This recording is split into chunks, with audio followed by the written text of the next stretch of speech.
सुखपुर नाम का एक छोटा सा गांव था, जहां चारों ओर हरियाली, मिट्टी की खुशबू और लोगों के दिलों में अपनापन बसता था। इसी गांव में रहता था मोहनलाल, एक गरीब लेकिन मेहनती किसान। मोहनलाल के पास बहुत बड़ी जमीन नहीं थी, लेकिन जो भी थी उसे वो दिल से संभालता था। सुबह सूरज निकलने से पहले उठना, बैलों को चारा देना, खेत जोतना, यही उसकी जिंदगी थी। उसकी पत्नी सुमित्रा सीधी सादी और समझदार थी। बार बार वह मोहनलाल से कहती, जितना है उसमें खुश रहो। लालच इंसान को अंधा कर देता है। लेकिन मोहनलाल के दिल में कहीं ना कहीं एक आग जलती रहती थी, अमीर बनने की चाह। गांव में एक जमींदार था, ठाकुर वीरेंद्र सिंह। उसके पास बड़े बड़े खेत, नौकर चाकर और आलीशान घर था। मोहनलाल जब भी ठाकुर के घर के सामने से गुजरता, उसके मन में ख्याल आता, काश मेरे पास भी इतना धन होता, लोग मेरा भी सम्मान करते। यहीं से उसके दिल में धीरे धीरे ईर्ष्या और लालच पनपने लगा। एक दिन गांव के बाहर पीपल के पेड़ के नीचे एक बूढ़ा साधु आकर बैठा। उसके चेहरे पर अजीब सी शांति थी। गांव के लोग उसे खाना देने लगे। जब मोहनलाल पहुंचा तो साधु ने उसे ध्यान से देखा और कहा, तुम मेहनती हो पर तुम्हारा मन अशांत है। मोहनलाल चौंक गया। महाराज, आप सब कैसे जानते हैं? साधु मुस्कुराया और अपनी झोली से एक छोटा सा कपड़े में बंधा बीज निकालकर बोला, यह है सत्य बीज। इसे बो, मेहनत करो, लेकिन याद रखना, अगर लालच किया तो सब नष्ट हो जाएगा। मोहनलाल ने बीज ले लिया, लेकिन चेतावनी को दिल से नहीं, सिर्फ कानों से सुना। मोहनलाल ने उस बीज को अपने खेत में बोया। कुछ ही दिनों में पौधा उग आया, लेकिन यह पौधा बाकी फसलों से अलग था। उसकी पत्तियां चमकती थीं और तना मजबूत था। धीरे धीरे उस पौधे से ऐसी फसल निकली जैसी पूरे गांव में किसी ने नहीं देखी थी। अनाज मोटा, सुंदर और खुशबूदार। जब वह अनाज मंडी में गया तो व्यापारी हैरान रह गए। उसे फसल के 3 गुना दाम मिले। मोहनलाल रातों रात गांव का सबसे चर्चित किसान बन गया। अब गांव के लोग मोहनलाल की इज्जत करने लगे। वही लोग जो पहले अनदेखा करते थे, अब सम्मान से बात करने लगे। पहले मोहनलाल खुश हुआ, लेकिन धीरे धीरे उसके अंदर घमंड आने लगा। वह सोचने लगा, मैं किसी से कम नहीं, बल्कि अब तो सबसे ऊपर हूँ। उसने सुमित्रा की बातों को भी अनसुना करना शुरू कर दिया। मोहनलाल ने सोचा, अगर एक बीज इतना दे सकता है, तो अगर मैं पूरी जमीन में यही बीज उगाऊं तो मैं जमींदार बन सकता हूँ। उसने पूरी फसल बेचने की बजाय अधिकतर अनाज सिर्फ बीज के लिए बचा लिया। अब उसकी सोच बदल चुकी थी। मेहनत नहीं, सिर्फ ज्यादा पाने की भूख रह गई थी। अगले सीजन उसने सारे खेत में वही बीज बो दिया। पहले कुछ दिन सब ठीक लगा, लेकिन धीरे धीरे पौधे मुरझाने लगे। बारिश आई, धूप आई, खाद डाली, कुछ भी काम नहीं आया। पूरे खेत में एक भी फसल नहीं बची। मोहनलाल टूट गया। घर में अनाज खत्म होने लगा। गांव वाले वही लोग अब फिर से पीठ पीछे बातें करने लगे। सुमित्रा ने शांत स्वर में कहा, मैंने कहा था ना, लालच बर्बादी लाता है। मोहनलाल की आंखों में आंसू आ गए। उसे साधु की चेतावनी याद आई, लेकिन याद रखना, अगर लालच किया तो सब नष्ट हो जाएगा। मोहनलाल रोज उसी पीपल के पेड़ के पास जाने लगा जहां साधु मिला था। कई दिन बीते। एक दिन साधु फिर आया। मोहनलाल उसके पैरों में गिर पड़ा। महाराज, मुझसे गलती हो गई। अब मैं सिर्फ ईमानदारी से मेहनत करना चाहता हूँ। साधु मुस्कुराया। अब तुम सीख चुके हो, यही सबसे बड़ा पुरस्कार है। इस बार मोहनलाल ने साधारण बीज बोए, लेकिन दिल में मेहनत, ईमानदारी, संतोष रखा। धीरे धीरे उसकी फसल फिर अच्छी होने लगी। गांव वाले फिर से सम्मान करने लगे। लेकिन इस बार मोहनलाल विनम्र बना रहा। अब वह गरीब किसानों की मदद भी करने लगा।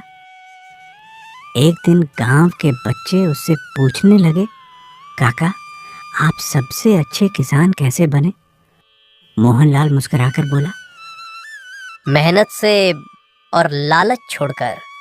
फसल के नुकसान और अपनी गलती का एहसास होने के बाद मोहनलाल पूरी तरह बदल चुका था।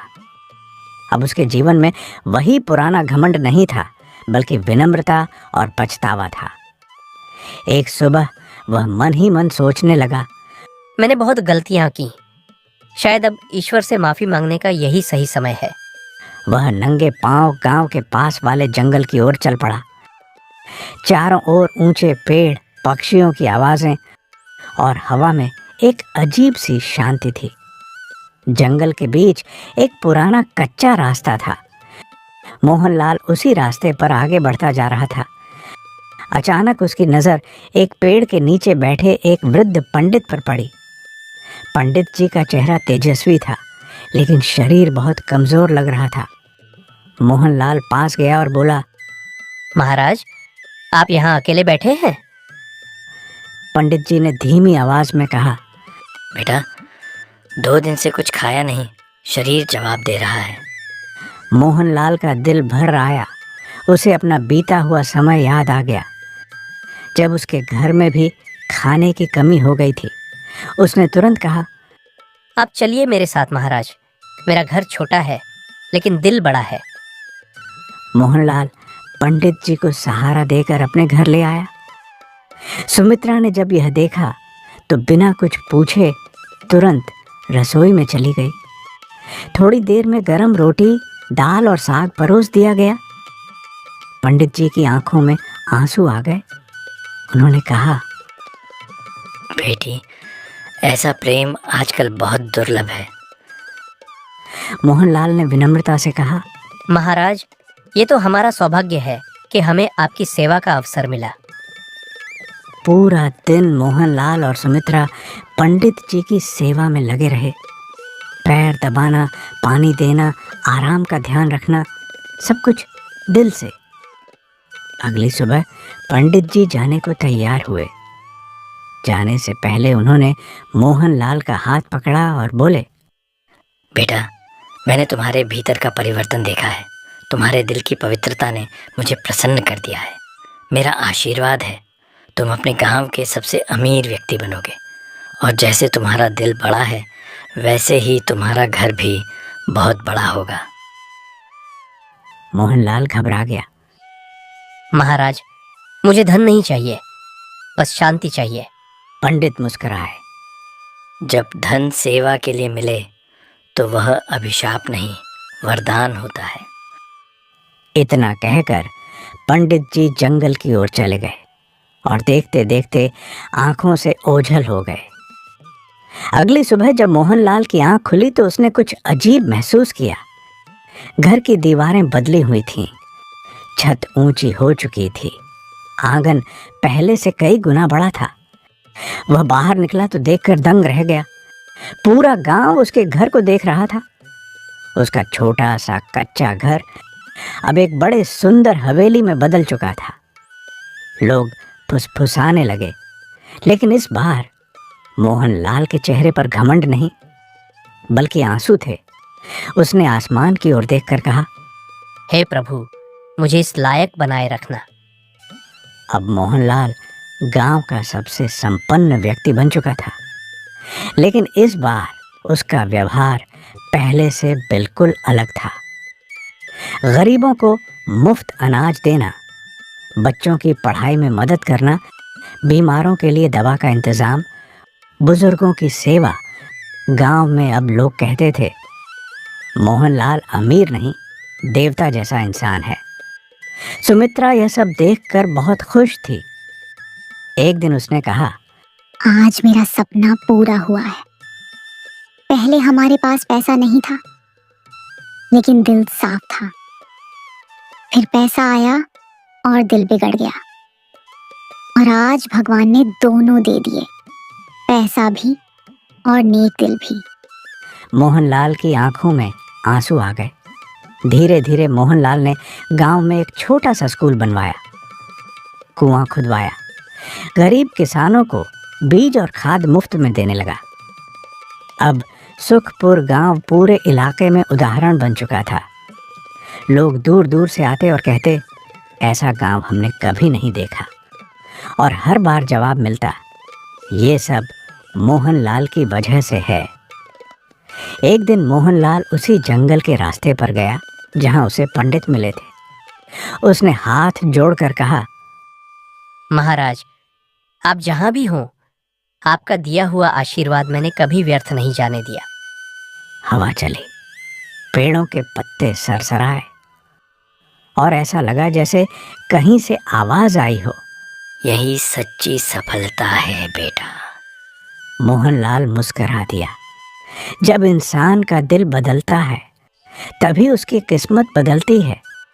सच्ची सेवा और सच्ची नियत का फल ईश्वर जरूर देता है।